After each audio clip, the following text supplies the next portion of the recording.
Betsy from Me, My Hook and I, and it is time for the Dolly update. Guys, this is going to be the most expensive amigurumi I have ever made in my whole life, but I don't think that I'm a bit sorry. So, slowly throughout the week, my Dolly supplies have been trickling in, and while I have been waiting on that supplies, I have been experimenting, troubleshooting, ripping, redoing. I have learned a lot in creating Dolly Parton's body. So I will save those tips and tricks towards the end of the video, so stick around. And now I'm going to show you why, in fact, this doll is going to be so dang expensive. All right, admittedly, part of it is my fault. If you'll remember, a couple videos back, I was mad because my Joanne was telling me that they didn't have any Red Heart pale yellow yarn in stock. And then I saw somebody post a video on one of the multitude of Facebook groups of the pale yellow yarn that's in stock at my Joann's in Kennesaw, Georgia. I know, like I said before, I think this is a trick to get people into your shop, and boy did they get me into the shop. But also, part of the issue of having, this is what I'm going to blame it on anyway, brain fog, cognitive issues, and very poor short-term memory. Turns out I ordered some pale yellow yarn from Michael's anyway. So I now have this big twist from Joann's of their pale yellow. Actually, is this called pale yellow? Yes, it is. And then like 2 days later, when I'm still troubleshooting on Dolly's body and nowhere near the point of working on her hair, excuse me, oh, look, there's more trim. This order from Michael's came in, and I thought that the reason I didn't order this yarn was because I had to buy it in a 3-pack. But apparently I felt desperate enough that day and I ordered it, and I now have 3 more skeins of Red Heart Pale Yellow. Now, they are actually a little bit different. This one is a little bit brighter in tone, and honestly, I kind of like this a little better for hair anyway. And it's going to be the year of the blanket as well, as I've said in the past few videos. So somebody's probably going to get a nice blanket with tons of pale yellow in it. At the very least, it was on sale for $1.99 a skein. It's just Michael's makes you, especially when they put super sales on their yarns, they often make you buy a whole pack. And got a lot of pale yellow yarn around here. And then I have a whole nother box of goodies. All right, so I'm going to talk more about this yarn in a little bit because this is part of what gave me some trouble. I don't like to bash anybody. Obviously, this yarn works really well for Allison Hoffman, who created Crafty is Cool, who has done the Dolly Parton pattern. She uses this exclusively, and she has fantastic skin tones, and it's super easy to get a hold of. So all this came before any of the rest of my stuff because she is a woman operation and she got it out quick. This yarn, she recommends acrylic yarn in all of her patterns.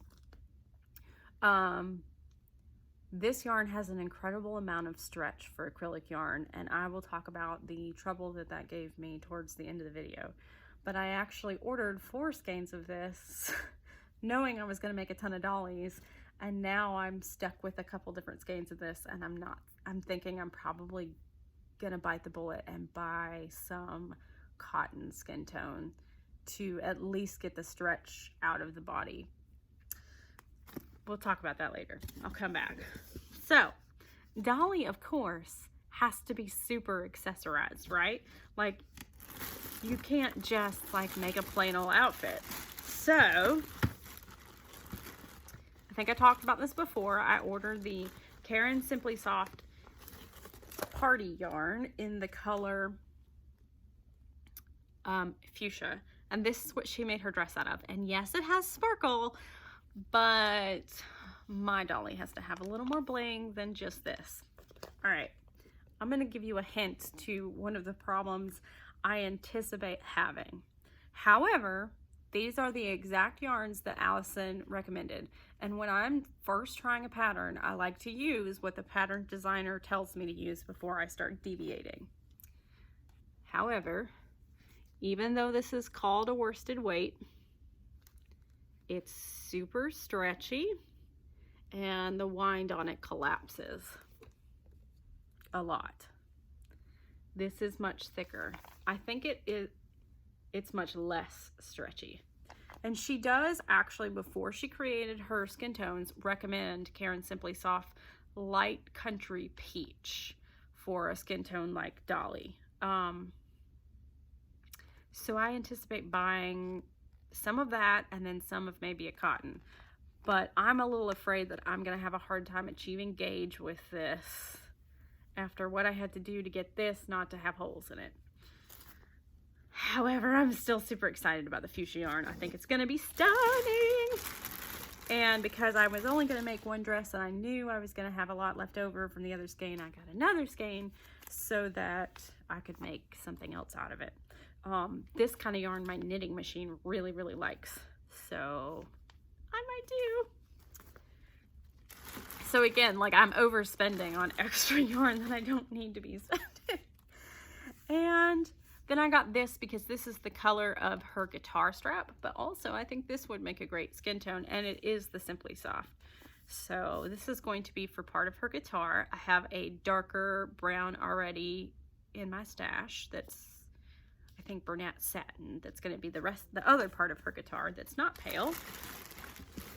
And legitimately, yes, I am buying these huge skeins for something that's going to be like that big. But y'all, I don't have, like, this is my stash, and it goes one more shelf high, and then I have one more level of square boxes. So essentially, yeah, like I have a lot of yarn, but I don't have a lot when it needs to be specific, if that makes sense. And then to trim out the top of Dolly's to add extra sparkle around her neckline, I have the Aunt Lydia's cotton metallic thread because we need some extra sparkle. Is it cotton? Let's see, the thing came off.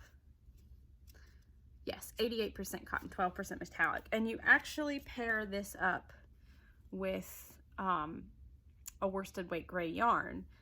And again, I think I'm going to end up in trouble with gauge when it comes to making her clothes, but we'll figure that out. And I'm taking you guys along, so when I get there, you will hear about it. Then of course, I got some more rhinestones to bling out like the bottom of her skirt, maybe a little more on the neckline, because the only sparkle that the pattern calls for is this and this, except for her earrings. So I had to get me some sew-on rhinestones. Blingy blingy. So I believe on the pattern it has one of these that she has, that then like a teardrop shape is hanging down from. Oh, I'm so excited. I can't stand it, guys. I'm having, okay, like I'm spending a lot of money, but I'm having a lot of fun.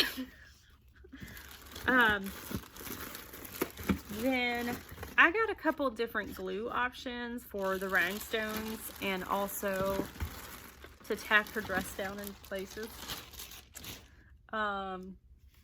So she recommended a couple different types. One was this just regular fabric glue that I got in smaller tips because I don't have fabric glue anymore, and I didn't want a whole bottle to dry out in between when I needed it again. And the brush nozzle of super glue, which I think is probably going to be the easiest way to glue down the rhinestones and stuff. So then the next thing I got was 16 gauge wire. Now, this was called for when I did Mr. Rogers. I chose not to do it because I didn't have the right kind of wire, and I just didn't feel confident doing it. I'm going to figure it out this time. So this is to stick down in her limbs and make her posable with her guitar and all her other stuff. So 16 gauge wire. And then Dolly is famous for her makeup. So Dolly would not be, well, let me just say I have embroidery thread for like the lipstick and the eyeliner, and I have felt for the whites of her eyes, but I did not have any false eyelashes, and the pattern legitimately calls for false eyelashes, and it was cheaper for me to get this $4 pack of, I apologize, my camera just crashed and quit videoing. As I was saying, I got fake makeup lashes. They're pre-glued, but I will probably secure them with the super glue. Again, another reason I think for the brush applicator. And it was $3 to get a full pack on Amazon, even though I think you actually just cut off the tips of like one pair. But hey, now I can make, you know, as many Dolly eyelashes as I want. Or who knows who else I'll make that needs some lashes. So, I'm fully stocked, guys. Yay for that. But let's talk. Let us talk. All right. Now, I can't talk specifically about patterns and numbers because it is a paid pattern and I can't do a tutorial. But I can tell you what I have learned. Now, a lot of what depends on the hook size and the yarn that you use. I get that that's going to be specific to the user, but Crafty is Cool makes these all the time, right? Like all the time. So while I might see in some random amigurumi book to use a size 5 hook with worsted weight, I know like I'm gonna have to at least go down to a 4 or 3.5 to get that as tight as I wanted to. But I have seen pictures of Allison's work, and I assume that the stuff that she puts in her pattern is exactly what she uses. Well, she must hold on to her yarn like crazy tight. So this is the first pair of legs that I did. And I haven't stuffed them hugely, and so it didn't pull. But what happens is in this pattern, you do the legs first and then you attach the bodice. And the way that Dolly is built, it goes from like hips to waist, like super quick. And there was just no way that, you know, if I was stuffing that, there was no way I couldn't get any holes in it. And I just, you know, it doesn't look good when it's got tons of holes in it.